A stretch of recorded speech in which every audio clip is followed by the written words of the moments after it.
Hare Krishna, Hare Krishna, Krishna Krishna, Hare Hare, Hare Rama, Hare Rama, Rama Rama, Hare Hare.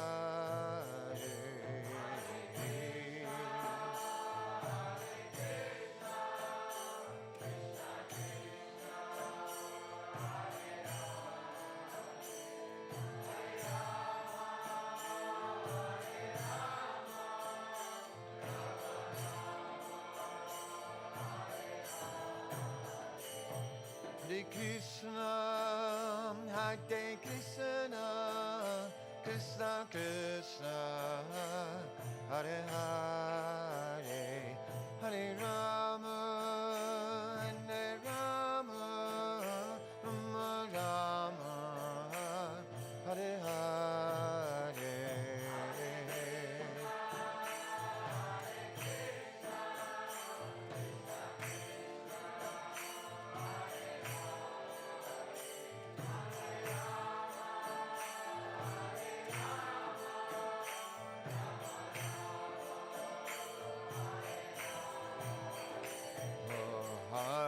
Hare Krishna, Krishna Krishna, Hare Hare, Hare Rama, Hare Ram, Ram Ram, Hare Hare.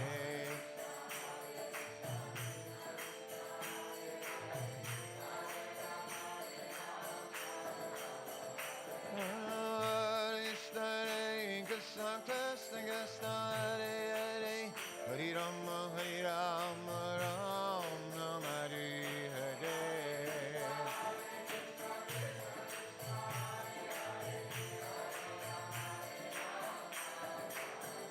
Jaya Prabhupada, Prabhupada, Prabhupada, Jai Prabhupada.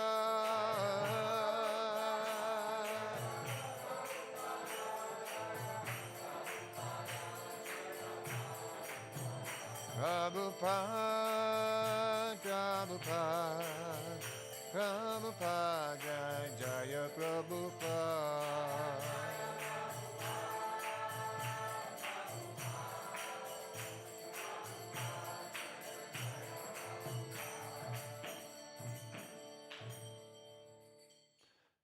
Shri Prabhupada ki jai, Shri Shri Radha Gopinath ki jai, Shri Shri Jagannath Baladev Subhadra ki jai. Not on the board.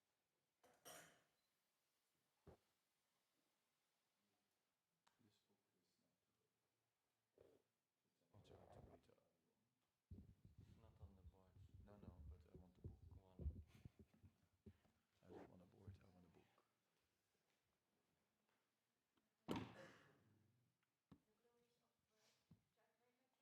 Just he is doing. It's good.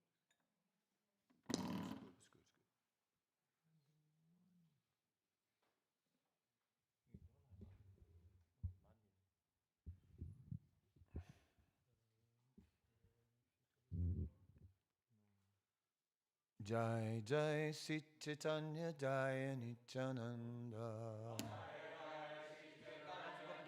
Oh, don't do this. Man. Like,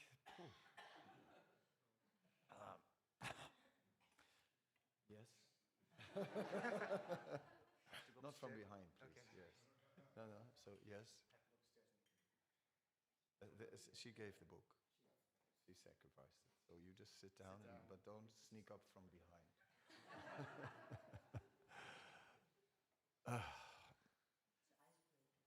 Yeah, it breaks a few other things too.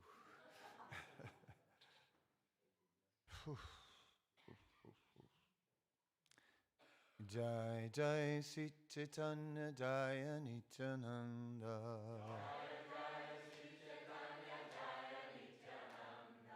Jaya Advaita Chandra Jaya Gaura Bhakta Vrinda.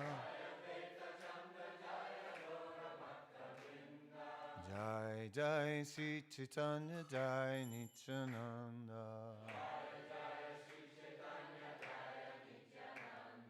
Jaya Advaita Chandra Jaya Gaura Bhakta Vrinda. Jaya Advaita Chandra Jaya Gaura Bhakta Vrinda. Jaya Advaita Chandra Jaya Gaura Bhakta Vrinda.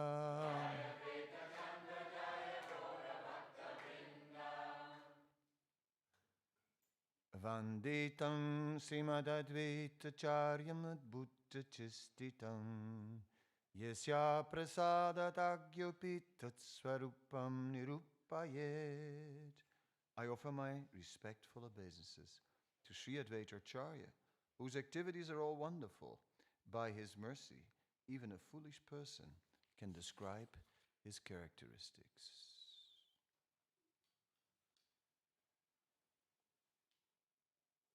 Mahavishnur Jagatkarta Mayaya Sujatyada Tasyavatare Vayam Advaita Acharya Ishvaraha. Lord Advaita Acharya is the incarnation of Mahavishnu, whose main function is to create the cosmic world through the actions of Maya. Advaitam Harina Advaitat Acharyam Bhakti Sansanat Bhaktavataram Nishantam Advaita Acharyam Ashraye. Because he is none different from Hari, the Supreme Lord, he is called Advaita. And because he propagates the cult of devotion, he is called Acharya. He is the Lord and the incarnation of the Lord's devotee. Therefore, I take shelter of him. Advaita Acharya Gosai Saksat Ishwarya Jahar Maima Nahe Jivara Kochare. Sri Advaita Acharya is indeed directly the Supreme Personality of Godhead himself. His glory is beyond the conception of ordinary living beings. Mahavishnu Sristi Karena Jagadadikarya Tare Avatara Shakshat Advaita Acharya. Mahavishnu performs all the functions for the creation of the universes. Sri Advaita Acharya is his direct incarnation.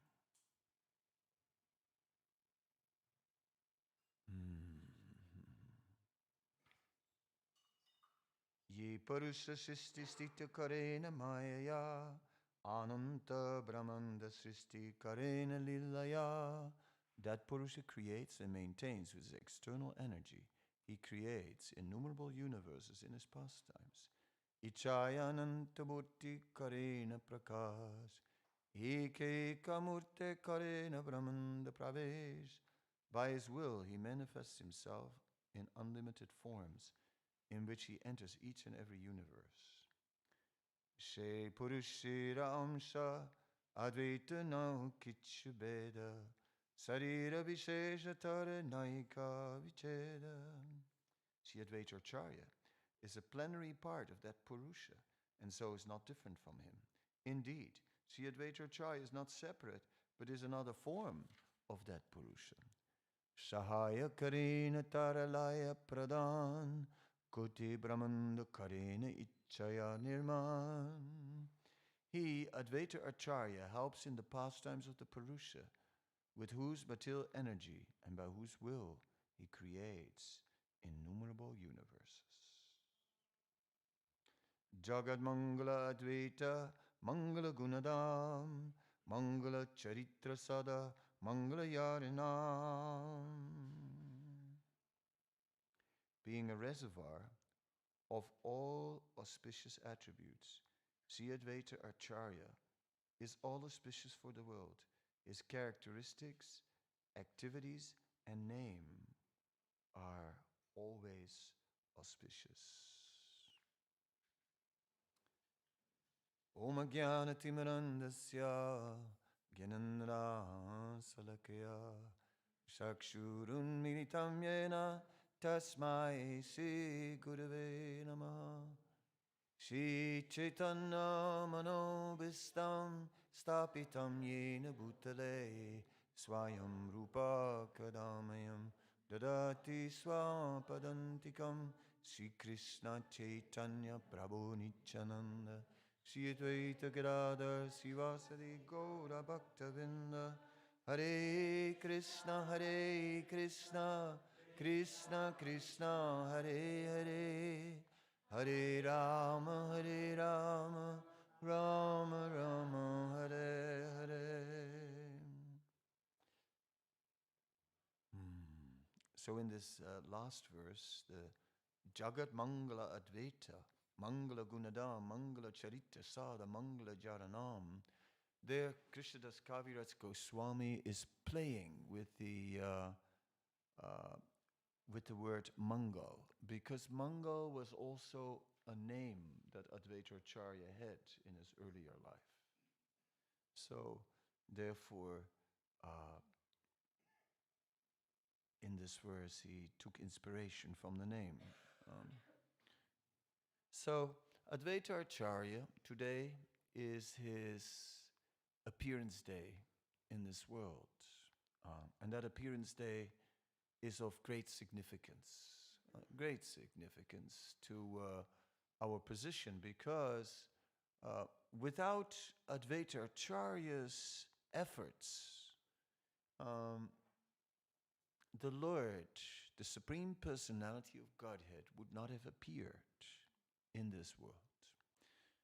We're seeing descriptions in the Chaitanya Bhagavat how in the house of Srivas there was kirtan every night.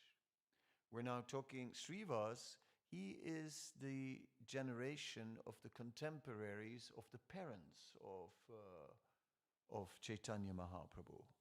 So Srivas therefore was already present on the planet some 35 years before Chaitanya Mahaprabhu.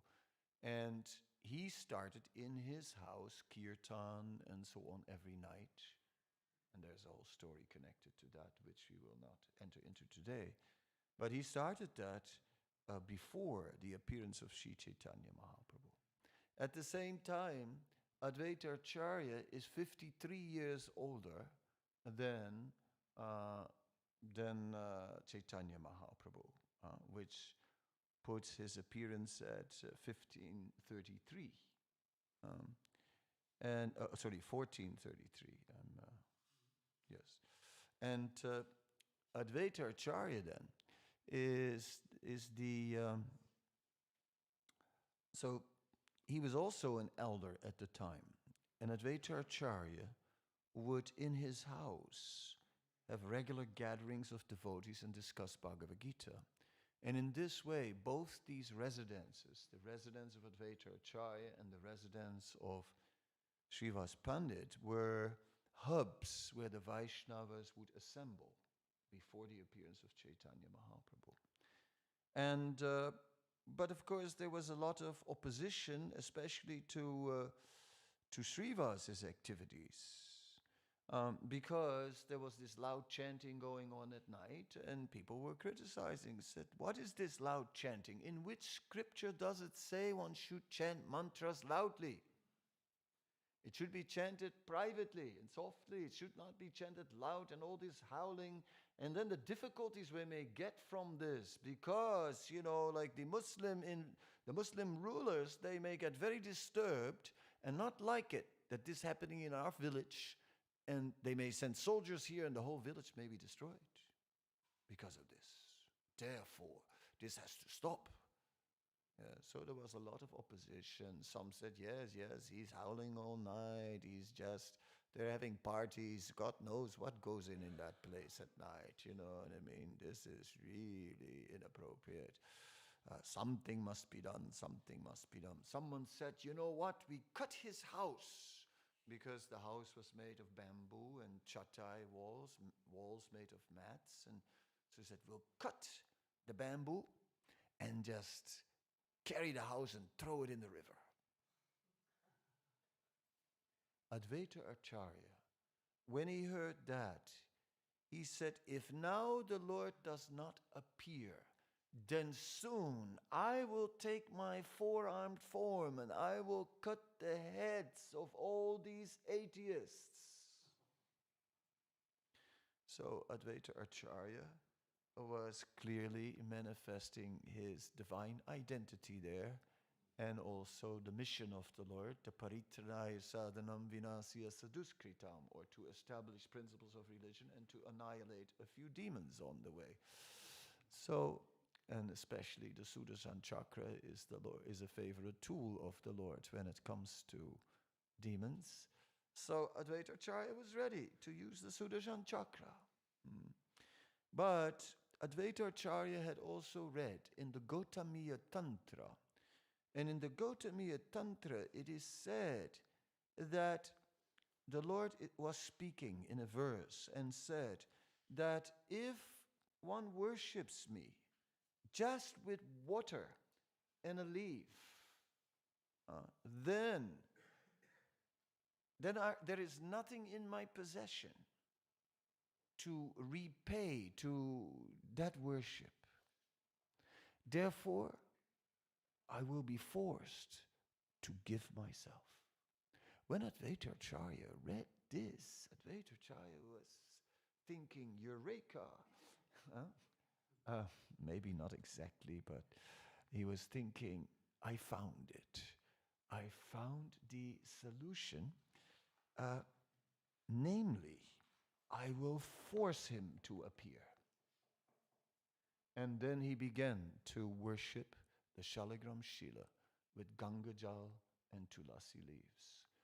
And I've mentioned that sometimes, that it's interesting that the Supreme Personality of Godhead is worshipping the Supreme Personality of Godhead to make the Supreme Personality of Godhead appear. And you go tell that to your mother. And see what she goes. Does that make sense? It does make sense. Because we understand that Advaita Acharya is none other than Mahavishnu. And as Mahavishnu, he is Vishnu Tattva. He is a direct expansion of the Supreme Personality of Godhead. And yet, we also understand that Lord Krishna, the Adipurusha, the original Supreme Personality of Godhead, is the source of all the other manifestations. Iti cham sakala pumsam Krishnastu Bhagavan Swayam Indrari Vyakalam Lokam Mridayanti Yuge Yuge, as is established in Srimad Bhagavatam. So in this way, we can appreciate that Krishna is avatari. He is avatari. He is the source of all avatars. And Advaita Acharya is avatar, is the incarnation of the Lord. And particularly the Purusha avatar. The Purusha avatars, there are three Purushas, and he is one of the Purusha avatars who are instrumental in the creation of the material world. As Mahavishnu, Mahavishnu is resting on the causal ocean. The causal ocean is sometimes also called the Viraja River, which is found between Devidam and Haridam, between the material world and the spiritual world. And it's said there, on the spiritual side, on the side of Haridam, there Advaita Acharya is resting on the causal ocean. And it is said that sometimes the material energy is manifest and sometimes the material energy is not manifest in cycles. So when the material energy is not manifest, it said then the three modes of material nature are in equilibrium. And at that stage, the Mahatattva is not manifest. The Mahatattva of all the different material elements and so on is not existing. All that exists is the potential, the pradana. Just like a tree exists in potential, in a seed, but there is no tree yet. But in potential, it's there. In pradana, potentially, the entire Mahatattva is there, but yet it's not manifest. Then Saiksata. Then the Lord glances. That is Mahavishnu. He glances upon Pradhana. Then he expands his glance, and Shambhu, Lord Shiva, Lord Sadashiva, manifests as that glance. Lord Sadashiva then touches the Pradhana and impregnates the Pradhana, which then, with the living entities, at the same time, the modes of material nature start to become manifest, and then at the same time, all the universes start to manifest from the pore holes of Mahavishnu and so on. All that happens simultaneously. So in this way, we can appreciate how Mahavishnu is directly involved. He expands himself as Sadashiva, who is becoming the glance and who is directly getting involved with the living beings and with Prakriti. And then there is a transformation. Yata dadi vikara vishesha yogat. A vikar. Vikar means transformation, as milk can transform into yogurt. In that way, we see that Sadashiva is transforming then in what Srila Prabhupada refers to the demigod Shiva. There's the Viraja River. On the spiritual side of the Viraja River is the eternal abode of Lord Sadashiva, known as Shiva Loka, according to Brihad Bhagavatamrita. On the material side is Mount Kailash, and there is the demigod Shiva, who is residing and being served by his devotee Kuvera, and so on, the treasurer of the demigods. In the Chaitanya Bhagavat, Advaita Acharya is described as Shiva, and in the Chaitanya Charitamrita is Mahavishnu. So there's no contradiction. After this explanation of Tattva, we can understand that Chaitanya Bhagavat means Sadashiva, not the demigod Shiva, Sadashiva. And there's no difference between Sadashiva and Advaita Acharya, because one is a direct expansion of the other, right? So in this way, we can appreciate it. And Sadashiva is also still Vishnu Tattva. Yeah, so no contradiction there. Tattva cannot naturally not change. Cannot that Vishnu Tattva becomes Jiva Tattva, right? That is not possible. Anyway, so Advaita Acharya appeared in an aristocratic Brahmin family, a Varendra Brahmana family. They are on the northern side of Bengal, in the Rajshahi district. There's the origin of this Brahmana community, and it is a Brahmin community that is known for very high spiritual standards. You see, because Brahmins, they also had to find a means of livelihood, naturally. So Brahmins would be priests, and Brahmins would be teachers. Some Brahmins would study. They would all study Vedic literature, but not all the Vedic literatures. They would specialize in certain aspects of Vedic literature.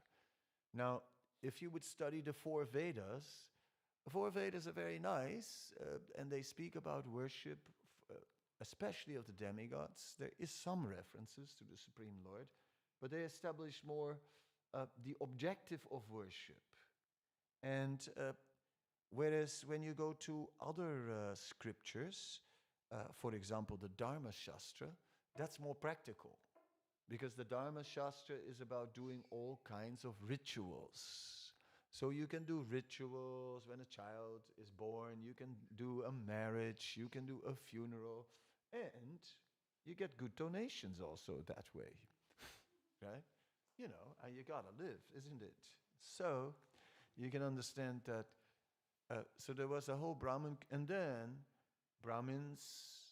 some Brahmins would become priests of lower castes, like they would become priests of the Vaishyas.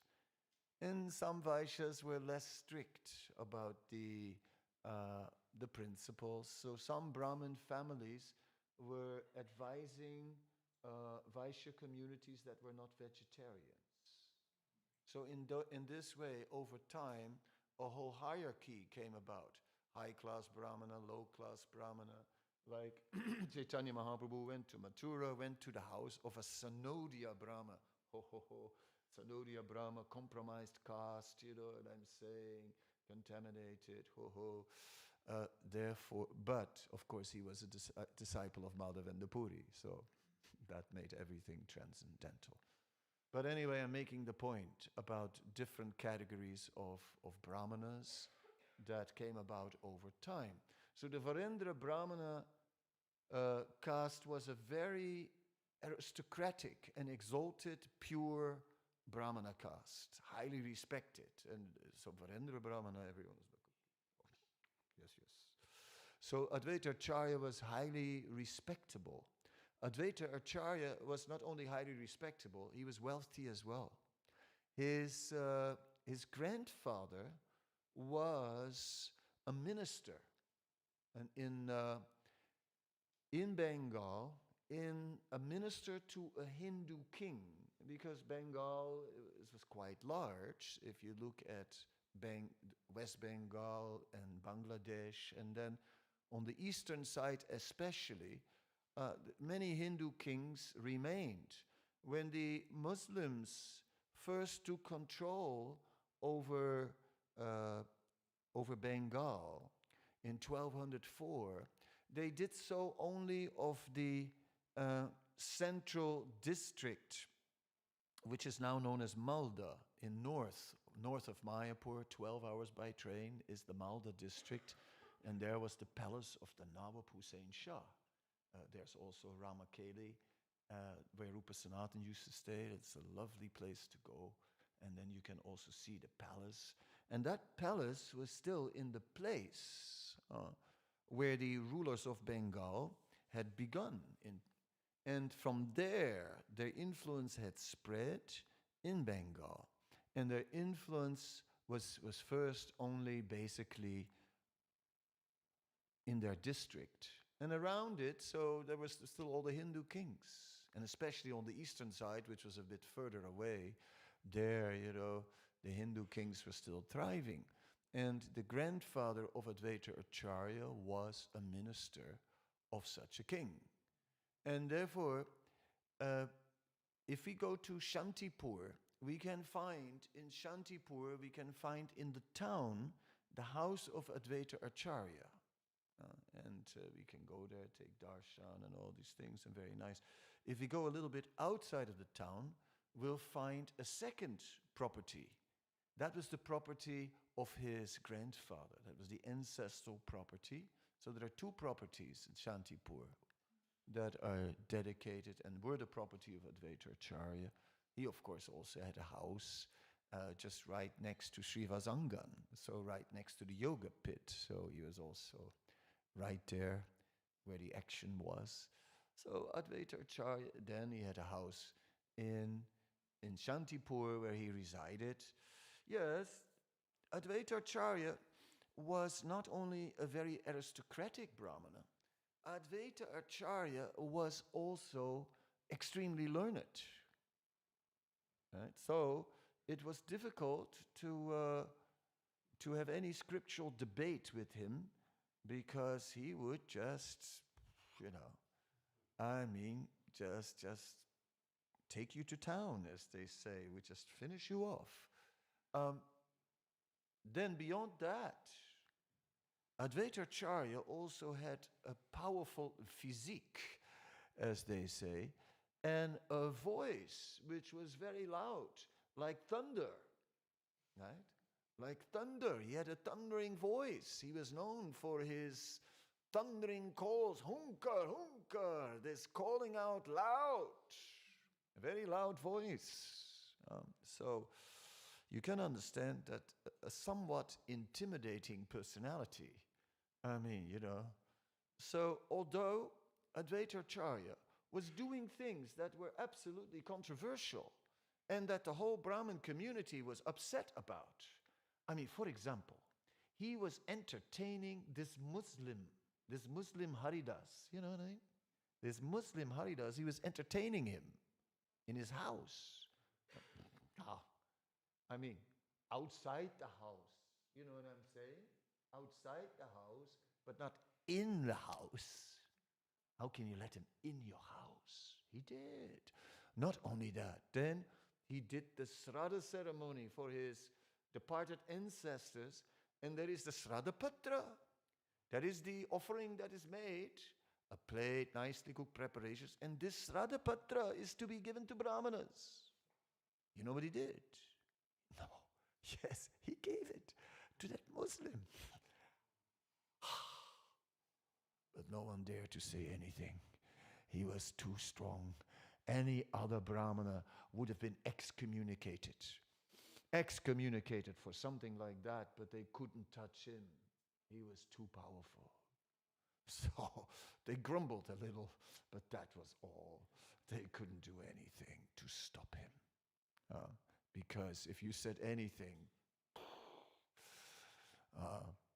power, shastra, wealth, aristocracy, such a personality Advaita Acharya was.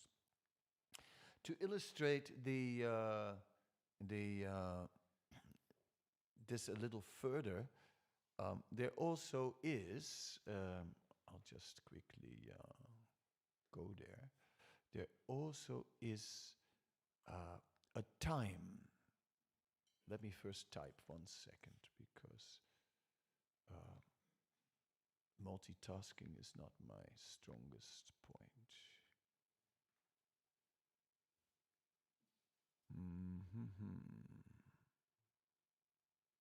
Is it there already? Oh. Yes, here it is. Okay. So, Advaita Acharya, he one day said to the devotees, he said, today we will go out and we will have Sankirtan. We will go out, we'll chant the holy name, but we will not chant the holy name of Krishna. Today we'll chant the holy name of Gauranga. And the devotees, when they heard, they said like, wow. They all felt it. They all felt the desire to do it. And everyone was, yes. And Advaita Acharya said, yes, we'll chant the holy name of Gauranga. He said, but I will not sing. I will not sing because my voice is very loud, like the roaring of a lion, and you all become scared when I'll start to sing. So I will dance. So the devotees sort of obviously thinking, because they knew that Sri Chaitanya Mahaprabhu didn't like it if he was being glorified. But anyway, they also couldn't resist Advaita Acharya, so they did it. And they're all chanting, and Advaita Acharya starts dancing, and he starts dancing, and then at one point, he just lost it. He could no longer control himself, and he started singing. And as he started singing, he sang,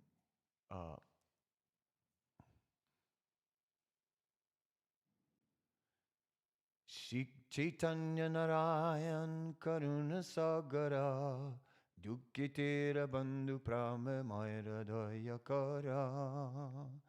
Now there's a few verses in between. Pulakacharita Gaya Sukya Gadda Gadiyaya Dikkira Chaitanya Avatar Vaikuntanaika Hari Dvijarupa Avatari Sankirtana Karena Vihar Kanaka Jineya Kante Sibirga Shobhayatya Janulambita Bujja Sajere Nasivara Rupadara Apanara Savivala Najani Ke Manasuke Nachare. Okay, now I'm gonna read the translation. But the song is broken up, so give me 1 second. Yes. Shri Chaitanya Narayana Karuna Sagar. O Lord Chaitanya, you are Lord Narayan himself. You are an ocean of mercy, and you are the friend of the distressed. Please be merciful unto me. By chanting this verse, which issued from the mouth of Advaita Acharya, all one's opulence are increased. Some devotees chanted, Jai Satchinandan. Other devotees chanted, Jai Gaurachandra Narayan. So he was repeating this first verse for a while, and the devotees started all calling out these things, and then he went to the second part of the song. Just behold the incarnation of Lord Chaitanya, who sings his own glories, whose hair stand on end, and who rolls on the ground in ecstasy. Lord Hari, the hero of Vaikuntha, has incarnated in the form of a Brahmana to enjoy pastimes of Sankirtan. His complexion is like gold, his hands extend to his knees, and his form is most attractive. He's accepted the form of a sannyasi, and he becomes overwhelmed in his own ecstatic mood. I cannot describe how jubilantly he dances. In this way, Advaita Acharya was deeply, deeply worshipping Lord Chaitanya. Ami Chaitanya Dasya Muni. I am the servant of Lord Chaitanya. I am the servant of Lord Chaitanya, Advaita Acharya would call out. Of course, Advaita Acharya was a disciple of Madhavendra Puri. And Sri Chaitanya Mahaprabhu was a disciple of the disciple of Madhavendra Puri. Therefore, Sri Chaitanya Mahaprabhu would always treat him with the greatest respect, which Advaita Acharya did not like, because he wanted to worship Chaitanya Mahaprabhu. But Lord Chaitanya would never let him. And so, one day, he devised a plan. And the plan was that he started lecturing from the Yoga Vasistha, a book which expounds impersonal philosophy. And he started explaining this impersonalist philosophy of the Vyasa-san. And Lord Chaitanya appeared and dragged him off the sannyas, of the Vyasa-san. Just dragged him off. And he was falling on the ground. And then Lord Chaitanya kicked him. He kicked him again and again. And he was rolling on the ground. And Advaita Acharya, just like say, now you're treating me as your servant. Now you're punishing me. Now you have accepted me. Then Lord Chaitanya sort of stopped and came to his senses. So this relationship was there. Advaita Acharya.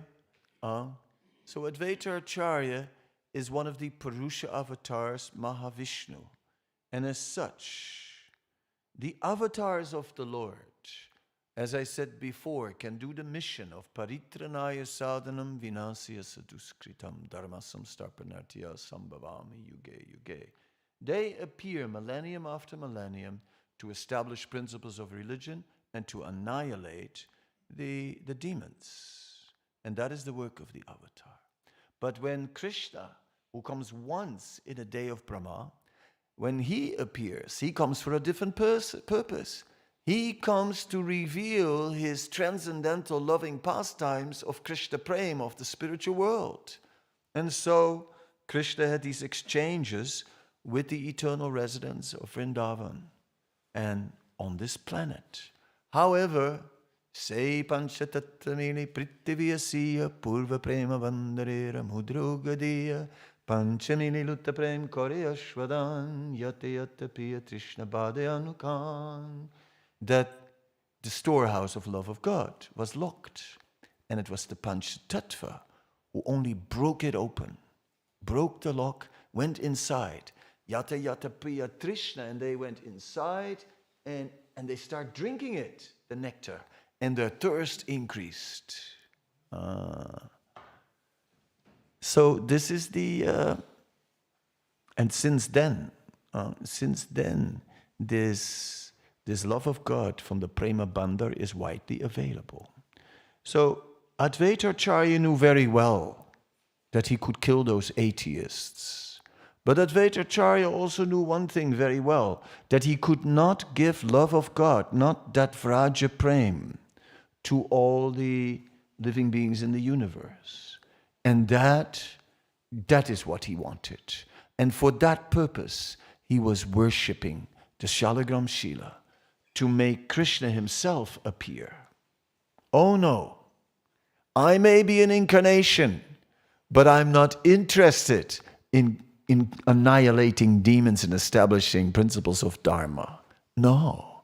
This time we want something else. We want the pure wealth, the Golokira Prema Dana. We want that, the pure wealth of love of God. And so, therefore he worshipped the Shalagram Shila according to Gotamia Tantra, knowing that Krishna had said that for whoever worships in that way, I will give myself. Aha. This is very interesting. We went on a pilgrimage to East Bengal, Bangladesh, to the birthplace of Advaita Acharya. And it was interesting because it was in the far northeastern corner of Bengal, of Bangladesh, of Goda. It's the land of Goda. In the far northeastern corner, just on the edge, on the very edge. And it was quite a thing to get there. We had to cross rivers several times. We had to drive over rough terrain, and finally we came in an area. And the exact birth site of Advaita Acharya is not known. In the Gaudiya Vaisnava Abhidan, which is a book which was published in 1959 by Haridas, by a devotee named Haridas, is a book which took the notes of Srila Bhakti Siddhanta's Vaishnava Manjusa. Srila Bhakti Siddhanta started an encyclopedia called the Vaishnava Manjusa. And he wanted to make a complete encyclopedia on the whole Gaudiya Vaishnava history, all the personalities and everything. And he started it but never finished it, unfortunately. Then Haridas, he went to work with it. Unfortunately, Haridas did not just stick with what was authorized by Srila Bhakti Siddhanta Saraswati Thakur. So sometimes there are things in the Gaudiya Vaishnava Abhidan which are not accepted in our line, in the Saraswat Sampradaya. Yeah. So that is to be remembered. That is to be remembered. So on the internet today, you can Google really quick. And even on ISKCON Desire Tree, you will find something there, and it's like, it's always sensitive, because they may say that he appeared in the village named Loda. Maybe, because it says that in the Gaudiya Vaishnava Abhidan, but we don't find it any earlier. We only find it mentioned there. So we cannot just say, oh, village Loda. Therefore, it's not exactly known, but within a radius of 20 kilometers north of the Sunam River, there, on the very edge of the land of Goda, is the birthplace of Advaita Acharya. So different people claim the birthplace within that 20-kilometer radius, and guess what? ISKCON is also there, and they also have also got the birthplace. Everybody is there. Everybody says they have it, but we all have it. 20 kilometers is pretty close, pretty good. A wonderful place. And then there's the river flats that continue for a little while. And there's no sign of civilization there. There's no electric masts, no chimneys, nothing modern. Nothing. Just completely untouched. Beautiful. A place to go. A little difficult. When we went there, we had to adjust. There were not enough mosquito nets, so 2 devotees had to sleep in 1 mosquito net. And we had men only because it was an expedition. And at night, 2 devotees, they got a 3rd personality in their mosquito net, namely a rat. That created some excitement in that place. There was some dancing, you can understand. They spontaneously started dancing at that point.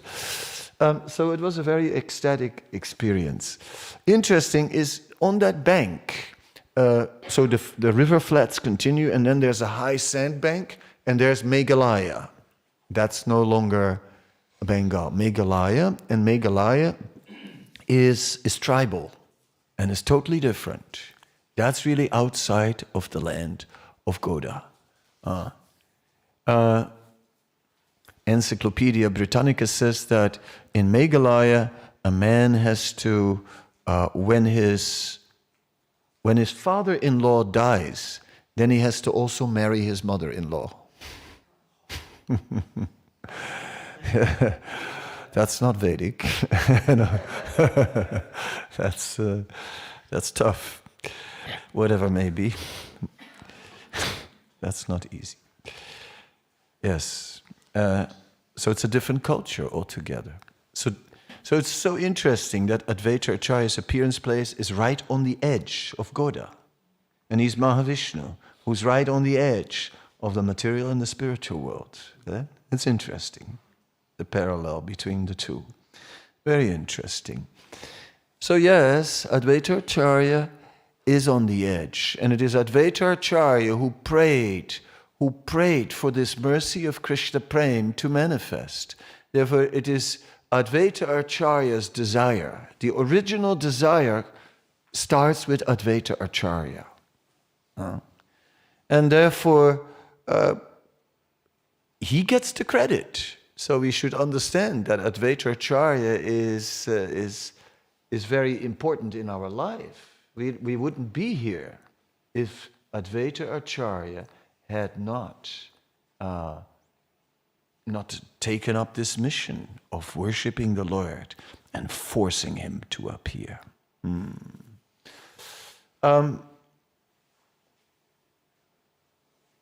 When we are studying the life of Advaita Acharya, it's very complicated. And why is that so? Because even amongst Advaita Acharya's 6 sons, there were 3 who were good devotees and followers, and there were 3 who were problematic. One became an impersonalist, and others started to accepted Advaita Acharya as the Supreme Lord, but not Lord Chaitanya. And history was being rewritten and around Advaita Acharya. And Advaita Acharya was presented there as he's the Lord, and it said, and when Nimai was young, he used to study. He used to study under Advaita Acharya. That's where he got his knowledge. Not accepted, not bona fide. So there's lots of stuff out there. Some of it reflects on the internet. So especially when we look at Advaita Acharya, we must be careful. One book which was somehow or other translated and slipped into ISKCON is the Advaita Prakash. And some have it. That book is not acceptable. It is supposedly written by an Ishan Nagar who claims to be the personal servant of Advaita Acharya. However, he's got lots of details wrong. He's got the age of Achyutananda wrong. He says Achyutananda was a classmate of Advaita Acharya, whereas Chaitanya Charitamrita makes him a little boy, right, of 5 years old, right? At least some more than 20 years younger than Chaitanya Mahaprabhu. There are many other mistakes in there. It says that when Nimai, and it's all trying to push Advaita Acharya's position as supreme, and it tries to put Chaitanya Mahaprabhu in a inferior position. For example, one other detail in there, it says that when Nimai was a baby, he refused to drink the milk from his mother because it was not offered to Advaita Acharya. Therefore, she first had to take Diksha from Advaita Acharya. And then after, Nimai drank the milk. Fabricated, not right, not to be accepted. So the Advaita family, they started to claim a monopoly. There were two families in the Panchatattva that are Grihastas, and the families, they started to create that their family lineage had the monopoly to Krishna Prem. And therefore that you had to be initiated by someone in the family lineage of Advaita, and that is the Advaita Vamsa. And then the disciples, they could not initiate, but they were considered the Advaita Parivar. Yes. So there's a whole universe out there. Advaita Vamsa, Advaita Parivar, lots of books, and there's Advaita Prakash, Advaita Mangal, Advaita Vilas, Sita Charita. Forget these books. Don't read. And others that, whatever comes out of that camp, be careful. Because that's how it is. Then there's also the same with Nityananda Vamsa, Nityananda Parivar, but especially around Advaita Acharya, a lot of complexities came up like that, a lot of literature. There are books that are analyzing these things a bit more in depth. We will not do that because this is a sour preparation on our plate today. Right? But there has to be, it's like to get all the tastes, a little sour is also on the plate, to create some appetite. But of course not too much. There must be more sweet than sour on the plate, otherwise it will not be nice. So let us continue and let us just think a little more about Advaita Acharya. Meanwhile, our time is also flying, so what do we do? Advaita Acharya is always the servant of Lord Chaitanya. The Mahaprakash Lila is the time when Lord Chaitanya manifested his identity as the Supreme Lord to all the devotees. First, he was in the house of Advaita Acharya. And Advaita Acharya suddenly said, now I understand who you are. Now you will escape me no longer. And he set him down and he started offering a lamp. And he just chanted, Namo Brahmanya Devaya Go Brahmana Hitaya Jagat Hitaya Krishnaya Govindaya Namo Namaha. And he kept on doing it, non-stop. He kept on chanting and chanting and chanting. And Gadadhar happened to be arriving just there, and he finds Advaita Acharya there doing this arti and calling out Namo Brahmanya Devaya Go Brahmana Hitaya. And he said, what? Acharya? What's happening? He said, Gadadhar, when will you see? Then Gadadhar saw. And Gadadhar said, you mean that he is the one that we are waiting for? Then Lord Chaitanya from the house of Advaita went to the house of Srivas. Srivas had been told by neighbors that they had complained to the Nawab himself. And that the Nawab said he sent a boat with soldiers. So Srivas was at home, Namaste, Narasingaya, and chanting various Nrsinga prayers. And just then Lord Chaitanya came up to the house, kicked the door full force, and with a thundering voice said, Srivas, don't you know that the Lord you are worshipping is standing at your door? Lord Nrsingadev. Anyway, then Srivas opened the door and he saw Lord Chaitanya in full effulgence. And Lord Chaitanya just walked in and sat down on the altar, moved the Shalagram Shilas aside and sat on the altar. Like that. And then the Mahaprakash, 21 hours sitting in ecstasy on that altar, different devotees appear before him. At that time also, there was a different devotees were all asked by Lord Chaitanya, please ask for a benediction.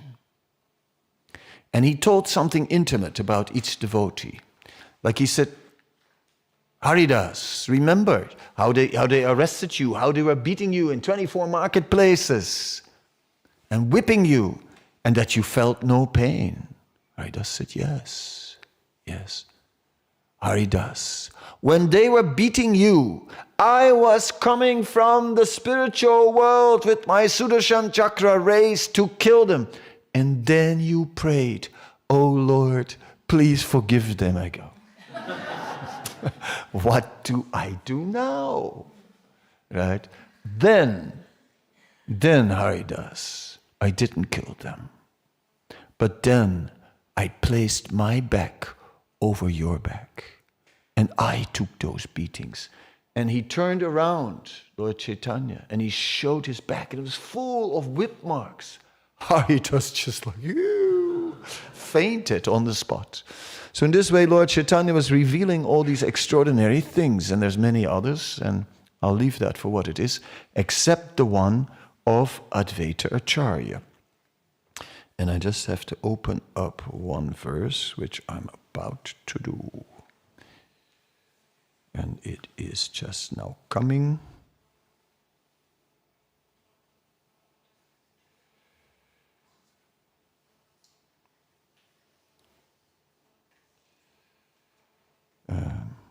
Please bear with me. 11, I have to go to 14, 12, 13, 14. No. Oh, I'm in the wrong chapter, God. That's why it wasn't. Sorry. Anyway, I can try and tell the story, and in this way. Okay, I'm there. So, Advaita Acharya, he had been in Shantipur, and as I said, he was teaching Bhagavad Gita. So he wanted to teach the Satyarapat, Gitara Satyarapat, it says. Pat means philosophical explanation. So the true philosophical explanation of the Bhagavad Gita, or Bhagavad Gita as it is. So Advaita Acharya was trying to do this, but when he came to the 13th chapter, he got stuck, and he didn't know what to do. And then Lord Chaitanya said, so, Advaita Acharya, that's 13th chapter verse, text 14 is very complicated. It is said, Sarvata panipadam tat, sarvato ksishira mukam, sarvata shruti malloke, sarvam avrityatistati. Everywhere are his hands and legs, his eyes, heads and faces, and he has ears everywhere. In this way, the Lord exists, pervading everything. And Advaita Acharya was thinking, how am I going to explain this one? This really looks like impersonalism. And so many Brahmanas were explaining the Bhagavad Gita in an impersonalist way. And Advaita Acharya is just thinking, how am I going to somehow or other explain this in a personal way? And then Lord Chaitanya said, Advaita. Everywhere are his hands and legs, his eyes, heads and faces, and he has ears everywhere. Advaita Acharya, it is the super soul. And then Advaita Acharya, he said something like, now breekt mijn klomp, which means now breaks my clog in Dutch, which means that like, God, that I didn't think of that, How could I miss that, It's so obvious. And then, when we read the translation of Srila Prabhupada, we find Everywhere are his hands and legs, his eyes, heads and faces, and he has ears everywhere. In this way, the Supersoul exists, pervading everything. In the Sanskrit, we don't find Supersoul. But Prabhupada wrote it in, and Lord Chaitanya explained it, and Baladev Vichapushan confirmed it, and Prabhupada wrote it in. Here we go. Supersoul. So, in this way, Lord Chaitanya provided proof that he was the Supreme Personality of Godhead. Later, Advaita Acharya one day expressed some doubt, and Lord Chaitanya then manifested his universal form also to Advaita Acharya. That is mentioned in Chaitanya Bhagavat. So when we are approaching the pastimes of Advaita Acharya and of Lord Chaitanya, we must be careful to go too broad, must be careful to Google it too quick. We should really look at the bona fide biographies, Chaitanya Charitamrita, Chaitanya Bhagavat, the Murari Gupta's diary, Chaitanya Mangal from Lochan Das Thakur. And there we find adequate information. We find that in Indradyumna Sarovar, just next to the Gudicha temple, that the devotees engaged in water sports. And Nityananda and Advaita, they were engaged in a water fight. Because they had that competitive relationship always. Who is this Nityananda? What is his caste? No one knows what his background is. This Nityananda, he comes to my house, he said, I'm feeding him, and he just said it's not enough. This Nityananda. And of course, Nityananda, Advaita Acharya, Nityananda threw the rice at Advaita Acharya, and Advaita Acharya danced in ecstasy. So there was this whole ras between them. And this manifested in the Jumna Sarovar in a devastating water fight. All the devotees were fighting. Sarvabhauma Bhattacharya was fighting with Ramananda Roy, two scholars and like kids, but like between Advaita Acharya and Nityananda, it was the biggest fight. And at one point, everyone was watching that. But then Nityananda was ruthless and shot water right in his eye. And in this way, Nityananda defeated Advaita Acharya, and Advaita Acharya started again cursing him, say, who is this person? He doesn't respect the Brahmana. We don't know his caste, and what is this? So this Leela was there. One day, Advaita Acharya met Lord Chaitanya in Jagannath Puri. And Advaita Acharya and Lord Chaitanya said, oh, Acharya, where are you just coming from? He said, oh, I just come from the temple. I just took darshan of Lord Jagannath. Oh, you took darshan of Lord Jagannath. What did you do after? He said, after? After I came here. Lord Chaitanya said, no, what did you do after? What did you do after? He said, well, after? I did the parikrama of the deity. Lord Chaitanya said, then I have defeated you. Then I have defeated you. Advaita Acharya said, how? How you have defeated me? He said, you have defeated, I have defeated you. Because when you do your parikrama, you turn your back to the deity. But I always stand in such a position that I never lose sight of the Lord for a moment. So it's very interesting because this parikrama, it is said one should circumambulate the deity 4 times. Not 3 times, 4 times. One can walk around Radhadesh 4 times. And if we walk around Radhadesh 4 times, it counts as if we've walked around the whole universe. And each 4 sides of the universe. So, but you gotta go 4 times. And that counts as a full circumambulation of the deities. So, that was done by Advaita Acharya. It's a religious principle. But then Lord Chaitanya also showed that there is still a higher level of pure love, which goes beyond such sadhana bhakti, of to the level of spontaneous love, where one cannot bear to be separated from the Lord for a moment. Yes, so we appreciate the relationship between Advaita Acharya and between Lord Chaitanya very clearly. And now the last thing is the most esoteric aspect of the whole thing. And that is this, is that when we look at, some of us have gotten the book that Ayendra Prabhu wrote, right? I have a copy of it. And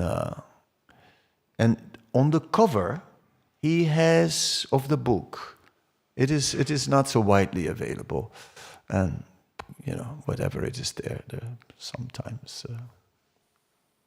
But on the cover of the book, there is a hologram, right? A hologram means a picture that has some depth, And in these holograms, you have two pictures in one. So if you look at it from one side, you see the Panchatattva, and then hold the book a little different, then they transform all into Radha and Krishna and various gopis. So now we're going very esoteric, right? But yes, it is true that the entire Panchatattva naturally has its counterparts and are also manifesting such forms, but only indirectly. After all, we know that Balaram is Lord Nityananda, right? That we know. But then it also mentioned that Balaram expends himself as Ananga Manjari, and then also takes past, in that expansion is also there in the Manjari pastimes. So, yes, the Lord is enjoying in so many ways, in so many expansions, right? Still, the main identity of Nityananda is Balaram. The main identity of Advaita Acharya is Mahavishnu. But it is said that some, Prabhupada in the purport also said some. In the purport said, according to some, Mangal was another name of Advaita Prabhu. And so, according to some, they say that Advaita Acharya and Sita Thakurani are combinedly representing Yogamaya in Vrindavan, according to some, right, in the tradition. So you'll find stuff like that, again, on the internet, and it's not that it's not that it's necessarily wrong, but it's also not that it's very important, and it's also a little bit on the obscure side of what we know. I always say we have the daylight of knowledge, we have the twilight of knowledge, and the night of knowledge. Daylight of knowledge is something that's crystal clear. Yeah. Twilight of knowledge is something that sort of, we have a little bit of information, but not enough. And then night of knowledge, we just don't know anything about it, right? So especially the twilight zone of knowledge is something that always intrigues people, and that certainly intrigues the internet. But the thing is this, so we see discussions on the twilight zone because people are trying to bring twilight into the daylight. Okay? That's okay if you are a great scholar. That's your business as a scholar. But if you're not a great scholar and just curious and want to play around a bit and just Google here and Google there and check this, check that, then you may just wind up getting caught up in a network of all kinds of opinions and confusions, and it may eventually undermine our true understanding. So, therefore, okay, I've mentioned the esoteric side is there, and some say that Advaita Acharya there is Yogamaya. But we don't worry about it too much.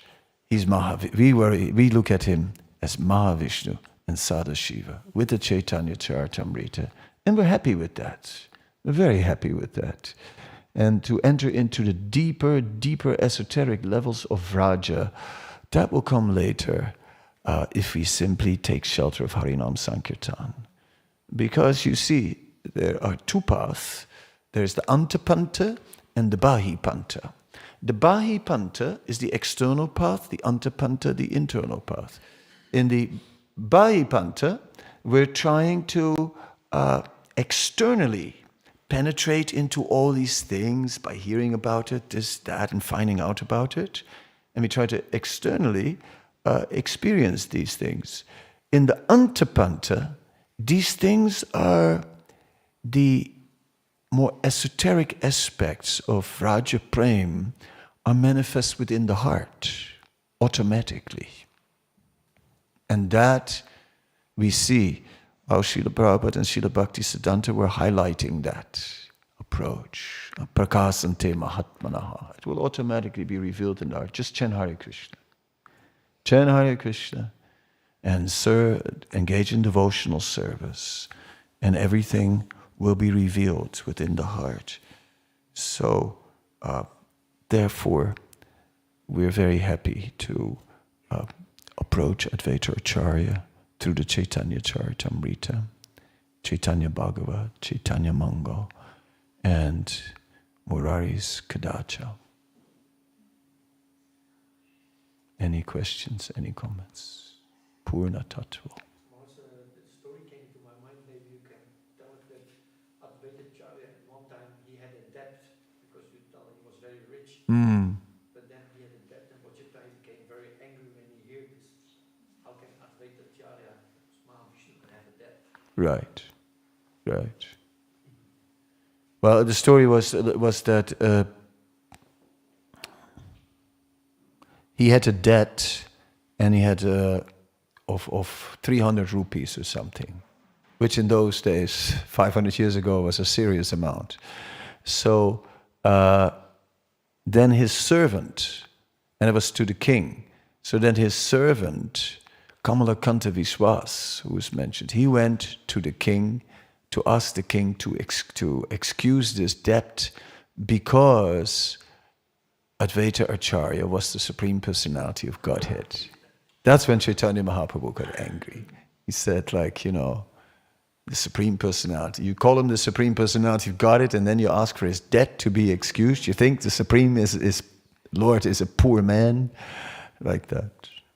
Yes, this is an offense, But of course it was out of love also. So, but Kamalakanta Vishwas made a mistake in matters of tattva.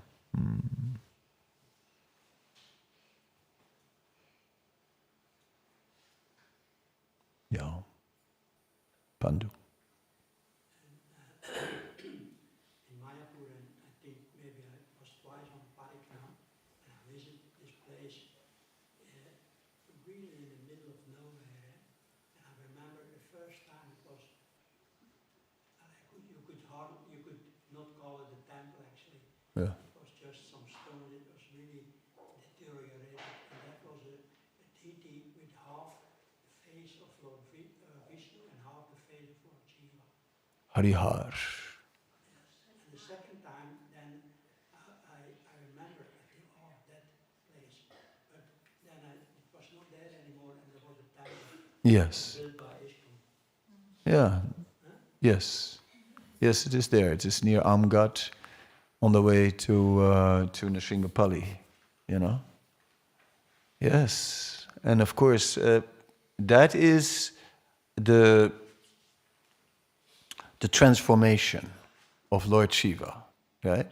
From Sadashiva to the demigod Shiva, and how he exists in these two ways. How that is explaining to us Shiva Tattva and showing us the Vishnu Tattva side of Shiva Tattva and the special Tattva, that the transformed form of Shiva is.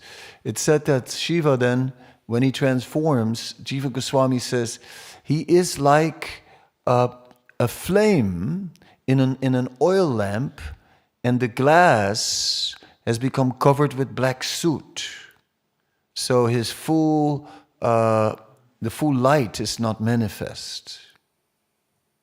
So even as the demigod, Shiva, his full light is not manifest, but he's still also connected to Sadashiva in that other way.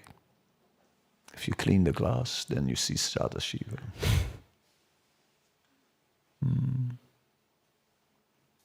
Thank you for the lecture, Maharaj. Why did Krishna choose to establish the principles of religion through his avatars and not as Krishna himself? Because Lord Krishna, when Prabhupada's godbrother, Sadhananda, who was known as Professor Schulze, came to India, he had met Bon Maharaj in Germany, and Bon Maharaj brought him to India. And when he came to India and he saw the deities, then he saw the deities of all the devatas, and he saw they were all having weapons. And then he saw the form of Krishna, and he saw that Krishna was playing a flute. Then he said, this is the Supreme Lord, because all the others are working, and this one is enjoying. Yes. So Krishna is Bhuktaram. Bhuktaram Yagitapasam Sarvaloka Maheshwaram Suriram Sarvabhutanam. He is Bhuktaram, he's the supreme enjoyer. He's always enjoying. We are like, okay, we're enjoyers. Oh yes, we are. But we have to wait a while, right? Waiting. Is it coming? Yeah, it's coming. Whatever it is, yeah. It's really good. Okay, it's over. And again, waiting till the next time. But Krishna, his enjoyment is never interrupted. So Krishna is constantly the supreme enjoyer, every moment. So therefore, this annihilating demons and establishing principles of dharma, he leaves that many times to his agents. Only some real good demons, those he does himself, like that. Yes, and then he established a few principles of religion as well. So Krishna comes once in a day of Brahma. He's deeply absorbed in his transcendental pleasure pastimes. Material world? Oh yeah. Yeah, I guess I should go there. I was supposed to go there. Oh, gee, time flies. A moment seems like 12 years or more.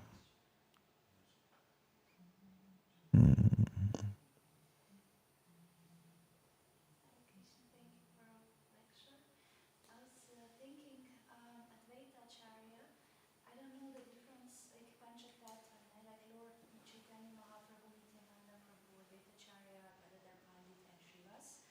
Which of them is Vishnu Tattva and Shiva Tattva? How is that? Panchatattva Makam Krishnam Bhakta Rupa Sarupakam Bhakta Avantara Bhaktakyam Namami Bhakta Shaktikam. There is Lord Chaitanya. He is Bhakta Rupa. He is the original Supreme Lord in the form of a devotee. Nityananda is Bhakta Swarupa.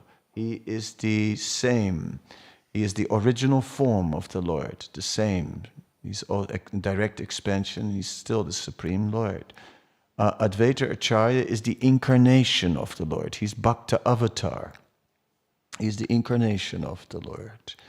So the incarnation is non-different from the Lord, but he doesn't carry the full power of the Lord.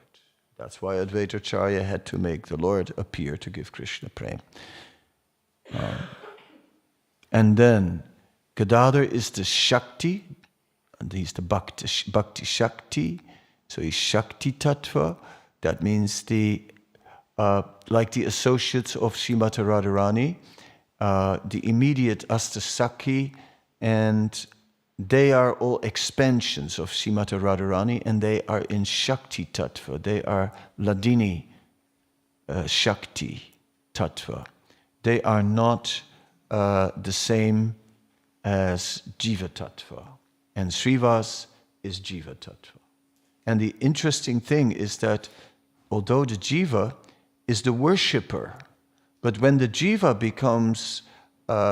becomes liberated from material conditioning, then the Jiva is emancipated, brought up onto the same level, and he's on the altar with the Supreme Lord. He's not in front of the altar.